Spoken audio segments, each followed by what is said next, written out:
You won't believe what happened inside Revelation Church that Sunday morning. The place that was usually full of loud worship, joyful music, and laughter had turned quiet. The lights were dim, the music slow, and every face in the crowd showed something heavy, something that words could not explain. People had gathered expecting another powerful sermon from their pastor, but this time it was different. Let me tell you, this wasn't the kind of Sunday anyone had imagined. When Pastor Lovy Elias walked to the front, the whole room fell completely silent. Everyone could see something was wrong. The man, who always stood tall, full of fire and faith, now looked broken. His voice was soft, almost shaking, and tears rolled down his face before he could even begin to speak. You could see his mother and family sitting behind him, trying to hold back their own tears.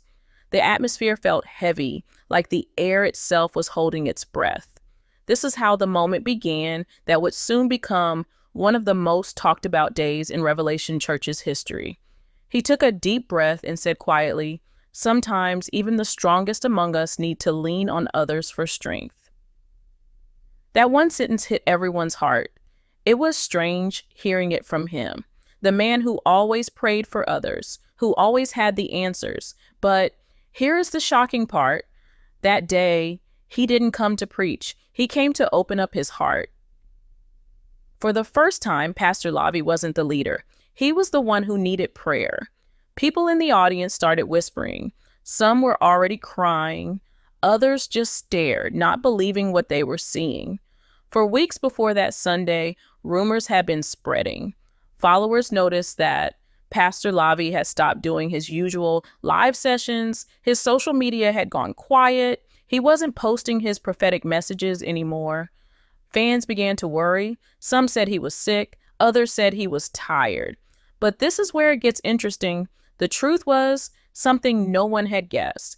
He looked down for a moment, then said, "My family and I have been through something we never thought we would face."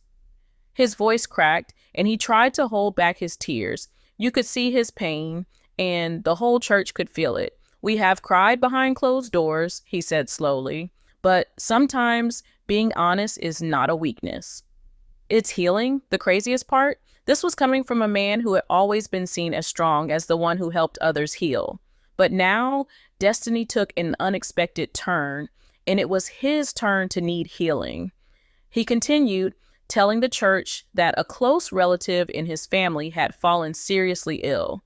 They had prayed, fasted, and believed for a miracle, but things hadn't gone the way they hoped. "We prayed and prayed," he said, his voice trembling, "but sometimes God's timing is not our timing." At that moment, you could see his mother sitting beside him, her hands tightly folded in prayer. Lovy reached out and held her hand, his tears finally falling freely. "She's the one who taught me how to pray," he whispered, "and now I look to her for comfort." What makes this story different is how real it felt. Everyone in that church had seen miracles before. They had seen joy, faith, and power. But that day, they saw humanity. They saw their pastor not as a man above them, but as one of them, a son, a brother, someone who was hurting and still choosing to stand in faith. People in the room began to cry openly. Some raised their hands and began to pray out loud. Others just closed their eyes as if they were feeling his pain deep in their own hearts. Lovy looked up again and said, "Even when life breaks you down, God uses brokenness to reveal his power." His words hit everyone so deeply that the whole room started shouting, "Amen," and "We're with you, Pastor." It was like something inside the room had shifted. This wasn't just sadness anymore. It was turning into something powerful, something healing. The church was completely silent again after that wave of prayer. You could feel the emotion in every corner of the room. Pastor Lovy took another deep breath, trying to steady himself, but his voice still trembled. "Family," he said softly, "this season has tested everything we believe." People leaned in, not wanting to miss a single word. You won't believe how honest he became in those next few minutes. He said that even though he had been preaching about faith for years, This was the first time he truly had to live it in its rawest form. Faith, he said, is not about pretending everything is fine. It's about trusting God, even when it hurts. He began to share what the past few weeks had really been like. Nights with no sleep, hours spent praying and crying, his family gathering around the hospital bed, hoping for a miracle. We fasted. We believed, he said, and every day I told myself, tomorrow will be the day. But here's the shocking part. That miracle never came the way he expected. His words made the whole congregation freeze. Some gasped, others covered their mouths. No one knew what to say. Lovy closed his eyes and said, "We didn't get the answer we wanted, but we learned something deeper. God doesn't always remove the pain, but he gives us the strength to walk through it." At that moment, a woman in the front row began to sob loudly. Another man shouted, "You're not alone, Pastor." The emotion was too strong to hold back. It was as if the whole church was breaking together, but in that breaking, something was being rebuilt. This is where it gets interesting. People who had come to receive prayer were now praying for him. The roles had reversed, and everyone could see the beauty in that. Pastor Lovy then started to reflect on his past. He said, "Many of you know me as your pastor, but not everyone knows my journey." His eyes drifted for a moment as if he was seeing a different time. He told them about his early life before the ministry, how he had once been part of a music group called the Long Gambas. Back then, fame was all he wanted. He smiled faintly and said, "I thought success would fill me, but it only made me emptier." The crowd listened quietly. "I faced betrayal. I faced loss. I faced moments when I didn't even want to live. But God found me when I least expected it, and that's when my life changed forever."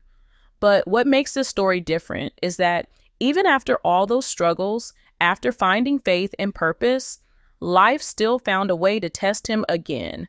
"I thought I had passed all my tests," he said, "but this one, this pain in my family, it broke me more than anything else ever could." His honesty was painful, but it was powerful. You could see heads nodding across the church. People were whispering prayers under their breath. Then something beautiful happened. His younger brother, who had been sitting behind him, stood up. Tears were running down his face. He slowly walked toward the pulpit. Everyone watched, completely silent. When he reached Lovy, he hugged him tightly and said, even when he was hurting, he prayed for us. He carried us when he could barely carry himself. The whole church erupted in tears. It was the craziest part, watching two brothers hold each other while hundreds of people around them began to pray out loud. Some crying, some speaking softly, others lifting their hands toward heaven. Destiny took an unexpected turn in that moment. The man who had built others up for years was now being lifted by the same people he had helped. The atmosphere became so powerful that people started kneeling, singing quietly, some even holding each other. Lovy tried to speak again, but his voice broke. "God is still good," he said through his tears. "Even when we don't understand him, he is still good." Those words echoed through the room. They didn't sound like a preacher's words. They sounded like a man's cry, honest, real, and full of faith. Everyone could feel it. And as that moment stretched on, something inside that church began to heal, not just for the pastor, but for everyone watching. After that powerful embrace between Lovy and his brother, the entire church seemed to breathe differently. The atmosphere was heavy, yet peaceful, like something sacred had just happened. The people weren't just looking at a pastor anymore. They were looking at a man who had poured out his soul in front of them. You won't believe how silent the crowd became after all the shouting and praying. It was as if everyone was trying to process what they had just witnessed. Lovy wiped his face and smiled weakly. "When you see tears," he said softly, "you are witnessing strength in disguise." Those words hung in the air for a long moment. Then he added, "Real faith isn't about pretending everything is perfect. It's about trusting God when everything feels broken." His honesty hit everyone like a wave. People began to nod, whispering, "Amen." Even those who had never cried in church before were wiping their eyes. Let me tell you, this is how the service slowly turned from sorrow into something truly healing. Lovy started speaking about how the pain his family faced had changed him. When you go through fire, he said, you don't come out the same. Either you burn or you shine. But here is the shocking part.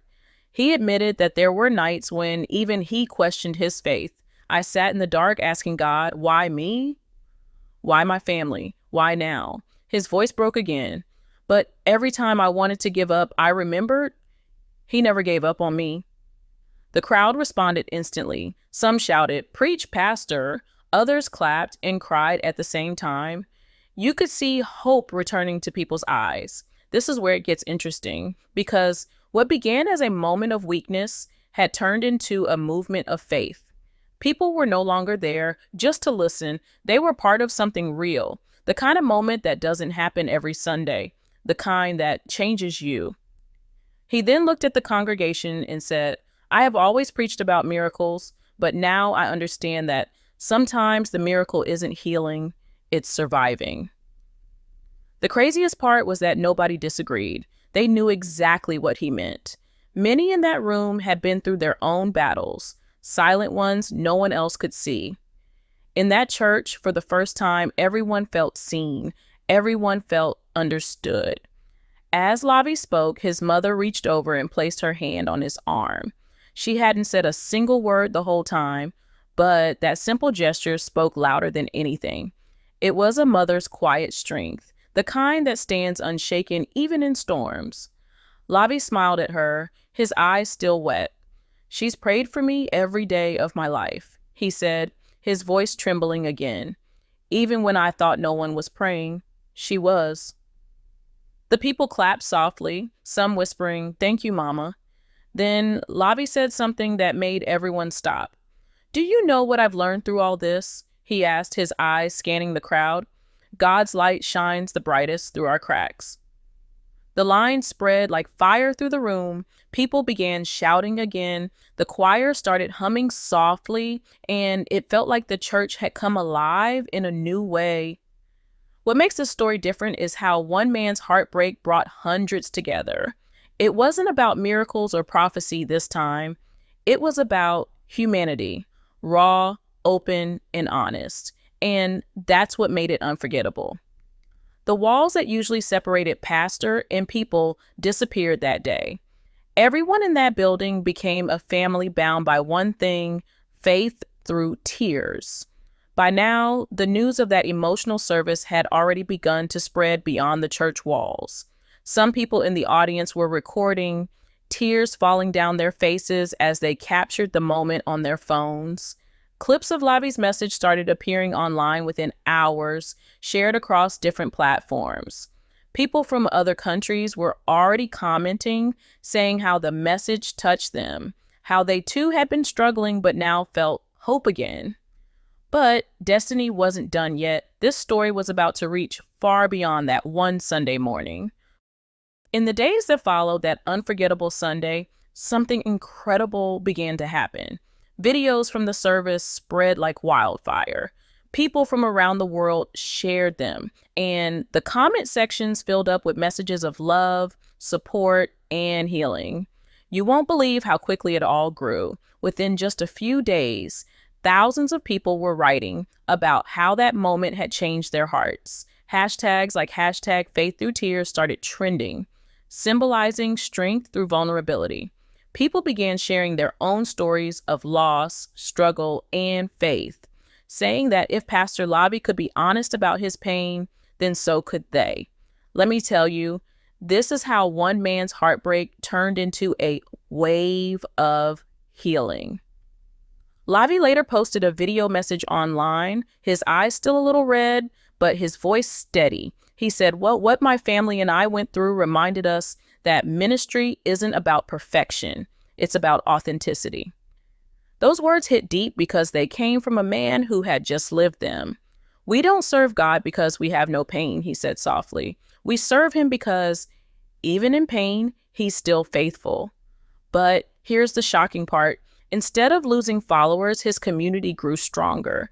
People respected him even more because he had shown what real faith looked like when life fell apart. Weeks later, when Pastor Lovy returned to the pulpit, the church was packed. Some people had traveled from other cities just to see him preach again. When he stepped onto the stage, the entire congregation stood up and applauded. His smile was gentle but full of strength. "You reminded me," he said, "that I'm not just your pastor. I'm your brother, your son, your friend. And together, we're a family that overcomes." The crowd cheered, some crying, some clapping, others simply standing with their hands raised, grateful to see him back. The choir began to sing softly, "God will make a way." The sound filled the entire church, and the people started joining in. It wasn't planned. It just happened naturally. And as they sang, something powerful hung in the air. You could see peace on Levi's face. His tears were still there, but this time they were different. They weren't tears of pain, but of peace. This is where it gets interesting, because that moment showed everyone that faith doesn't erase pain, but it gives purpose to it. As the music continued, Lovy stood beside his mother, holding her hand again. He looked out at the people and said, "The enemy thought he could break us, but he only made our faith stronger." The room erupted with shouts and praise. Some people hugged each other, others knelt on the floor, overwhelmed by emotion. It wasn't just another church service anymore. It was a reminder that even in darkness, light still finds a way to shine. The craziest part was how much unity that day created. People who hadn't spoken in years were reconciling. Families were forgiving each other. Strangers were praying together. It was as if pain had become the very thing that brought healing. Destiny took an unexpected turn again, showing that sometimes it's the hardest seasons that reveal who we truly are. After the service ended, nobody wanted to leave. The music played softly as people stayed behind, still praying, still crying, still talking about what they had just witnessed.